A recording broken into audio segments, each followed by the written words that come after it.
Mr. Chairman, my understanding is that in the fourth quarter of '24, there were over 30,000 vacancies at the VA, including 3,400 schedulers, 1,200 custodians, 1,800 social workers, 2,400 doctors, 6,300 registered nurses.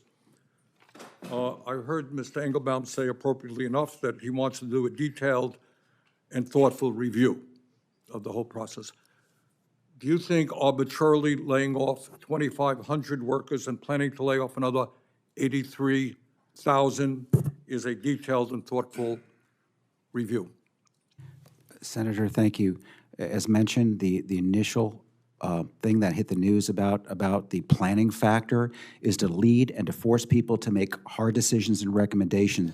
We are in the process. I will come and brief the committee, sir, at your disposal on how we are doing that over the next 3 to 4 months and what we're going to review to make sure that we tailor the mission and the people. But if we already have, and I should tell you, and I think Mr. Montoya knows that he's familiar with our part of the world. Yes, sir. In White River Junction, we have a very well-functioning VA. I go around the state a lot. I talk to veterans. They're very proud of what is going on there. I don't think any veteran in this country thinks that it makes sense at a time when we already have a significant shortage of workers to arbitrarily lay off 2,500 and threaten to lay off another 83,000.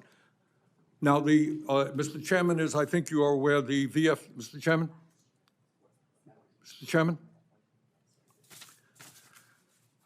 The VFW, Veterans of Foreign Wars. Oh, you have my attention. The Veterans of Foreign Wars just stated the other day, and I quote part of what their statement was, "We now call upon VA to reconsider its planned reduction of 83,000 employees and thoroughly review any proposed cuts prior to rolling out further announcement like this," end of quote. Mr. Chairman, I'm going to introduce a resolution supporting the VFW. I would hope that you can support that. All that they are saying, which makes common sense to me. You want to make the VA more efficient? Let's do it. You're right. Is there a bureaucracy? Yup.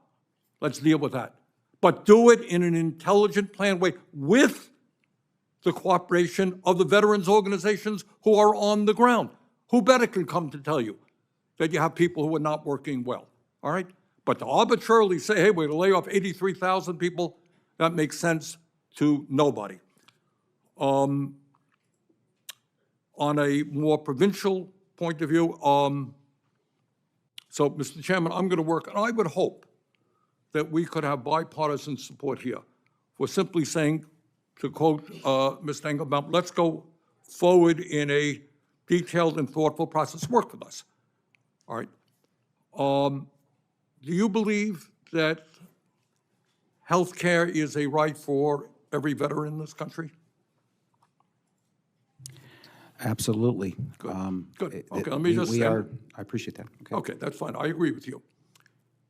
Do you think we should do a better job in reaching out? One of the problems, which I've been working on for years, some success, is letting veterans know about the benefits to which they are legally entitled. I'm not sure that we do as good a job on that as we should. Do you think we should do a better job in that area? I'll turn that over. I know it's very, very important to do so. I know we've made strides. I'm not sure if there's anybody here that can really, you want to address that? But always think we could always do better, Senator. I would recall, excuse me, I don't have a lot of time, I apologize, but doing a town meeting in Bennington, Vermont, a number of years ago about the prescription drug benefits that veterans are entitled to. A lot of veterans didn't even know that. But my point is, if you believe that every veteran, I'm hearing you say that, is entitled to the health care that we have provided them, if you're going to do aggressive outreach, am I hearing you say that? Okay. You're going to need more staff, not less, to take care of our veterans. All right, on a provincial note, we are on the list, whatever that may mean, in Vermont to get 2 new state-of-the-art CBOCs. One is in Chittenden County. I don't know if anybody is familiar with that. Ms. Cohn, are you familiar with that? No, okay, just. Mr. Montoya, are you familiar with that? Very much so, sir. Okay, could you say, can you help me out here? We have 2 on the list, one in Chittenden County, one probably in the Keene area in New Hampshire, which Vermonters in the southern part of the state can utilize. Can you give me a status report on that, sir? Yeah, so I know, sir, I don't have it, but I'll get it for the record for you and talk with your staff members as well. But I think this is one that's very important to our veterans in Vermont and New Hampshire to make sure that they get the care. Last I had on that is that they were going through the acquisition process, but I want to be very detailed in my response to you. All right, will so you I'll get back to me on that? I'll give you a ring. 100%. All right. All right, look, the bottom line is it's not complicated. I don't think there's anybody who doesn't think there's too much bureaucracy at the VA. I presume everybody wants to make it more efficient. I presume everybody wants to do its best for veterans. I presume we all want veterans to be able to take advantage of the programs that Congress has passed to help them. All right? You don't do it by arbitrarily laying off tens of thousands of people. You do it by working with the veterans organizations, by working with this committee. Mr. Engelmann, is there anything I said that you disagree with?